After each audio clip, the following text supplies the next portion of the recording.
আমি বলেছি স্থানীয় স্তরের নির্বাচনে কালীঘাট তৃণমূল বলুন আর ঋত তৃণমূল বলুন, দুপক্ষরই বেহাল অবস্থা, লোক পাবেন। আমি নন্দীগ্রাম নিয়ে কিছু বলিনি। নন্দীগ্রাম নিয়ে কি আপনাদের কিছু দ্বিধাদ্বন্দ্ব আছে? অন্নপূর্ণা যোজনাকে নিয়ে আমি ৯,৭০০ ভোটে জিতেছিলাম, তো আমার কগুণ বেড়েছে ১৯৯৬ থেকে ১৯৫৬ থেকে ৫ গুণ। তো এটার সঙ্গে ৯,৭০০ গুণিত ৫ যুক্ত করে, তাহলে যেটা হয় সেটা হয়। আরে এখানে এগুলো নিয়ে কেন চর্চা করছেন আপনারা? এই জেলাতে এগুলো নিয়ে কেউ চর্চা করে নাকি? 2019-এ 37%, 21-এ 44%, 24-এ পার্টি ক্ষমতায় ছিল না, 49, এবারে 56% ভোট পেয়েছে। তৃণমূল দাঁড়িয়েছিল দুটো পিলারের উপরে, একটা পুলিশ আর একটা আইপ্যাক।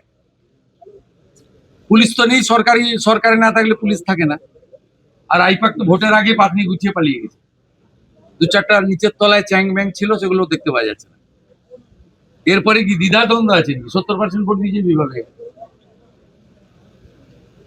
তোলাবাজি বন্ধ হয়ে গেছে, সিন্ডিকেট রাজ বন্ধ হয়ে গেছে, রাস্তায় হাত পাতার লোক নেই, রাহাজানি নেই, মিথ্যা মামলা নেই। ওর তো ভালো আছে, আনন্দ আছে, সবকে জেলে ঢুকানো হচ্ছে। এখানকার বিজেপির লোকরা তো উচ্চ শিক্ষিত, উদার, ক্ষমা ঘৃণা করে দিয়েছে। তো এখানে এখানে সব ভেবে লাভ নেই। গোটা রাজ্যও ভালো হবে, এখানে তো আরো আগে থাকে।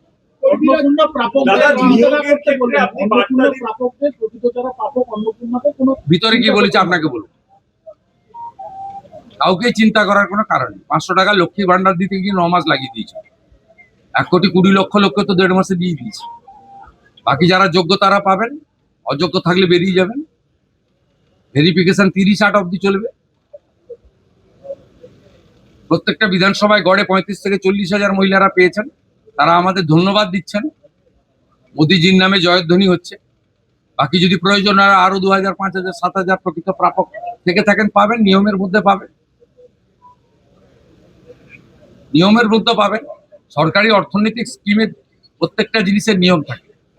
আপনার যদি জল জমি না থাকলে আপনি পিএম কিষাণ পাবেন না। আপনি যদি বলেন আমাকে পিএম কিষাণ দিতে হবে,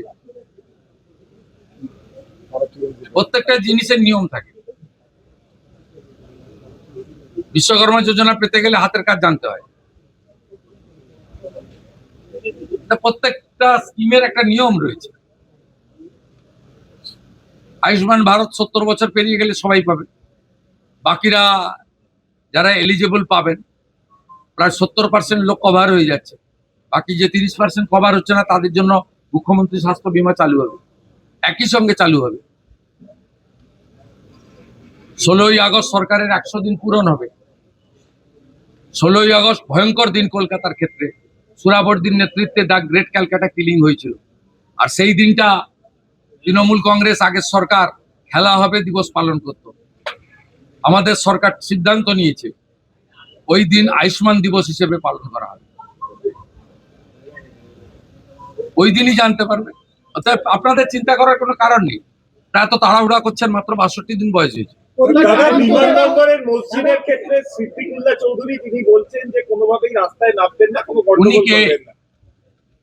উনি কে আমি জানি? উনি কে?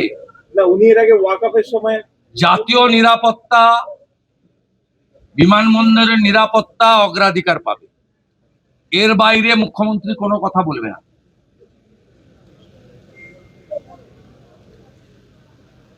উনি খুব নরম নরম কথা বলেছেন। এইটাই সরকার। অন্য সরকার হলে ধমকাতো, যেমন রেজিনগরের লোকটা ধমকাতো, এখন আর ধমকায় না। আগের সরকার থাকতো ধমকাতো যে আমাদের ভোটে সরকার করেছি। এখন নরম নরম কথা বলছেন। জাতীয় সুরক্ষা এবং বিমানবন্দরের নিরাপত্তা আগে দেখতে হবে। এই বিমানবন্দরের লোকেশন খুব গুরুত্বপূর্ণ নিরাপত্তার ক্ষেত্রে। চীন, বাংলাদেশ সব কাছে, আন্তর্জাতিক বিমানবন্দর। এইখানে এইভাবে খুলে রাখা যায় না। বাকি ঠিক আছে, আমরা তো ধর্ম পালনে কাউকে বাধা দিইনি। ওরা তো বলেছিল যে বিজেপি এলে মুসলমানদের তাড়িয়ে দেবে, নামাজ পড়তে পারবে না। তা বকরি ঈদও করেছেন। পশু হত্যা আইন মেনে করেছেন, অসুবিধা নেই। মহরমেও বেরিয়েছিলেন অস্ত্র বাড়িতে রেখে, কোনো অসুবিধা নেই। ভদ্র থাকবেন, আইন মেনে চলবেন, ডিজে থেকে দূরে থাকবেন, নিজের ধর্ম নিজে পালন করবেন, অন্যর কানে গিয়ে ফুফু করার দরকার নেই।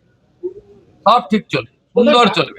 দাদা আর বন্দে মাতরমটা গাইতে হবে, ঠোঁট না নাড়ালে হবে না, আমরা লক্ষ্য রাখছি। ডায়মন্ড হারবারের অভিযোগ হয়েছে। আমাদের ভিডিও ভালো লাগলে লাইক এবং শেয়ার করুন। কমেন্ট সেকশনে গিয়ে জানান আপনাদের মতামত। আরও ভিডিও পেতে আমাদের চ্যানেল সাবস্ক্রাইব করুন এবং প্রতি মুহূর্তে খবরের আপডেট পেতে প্রেস করুন বেল আইকন।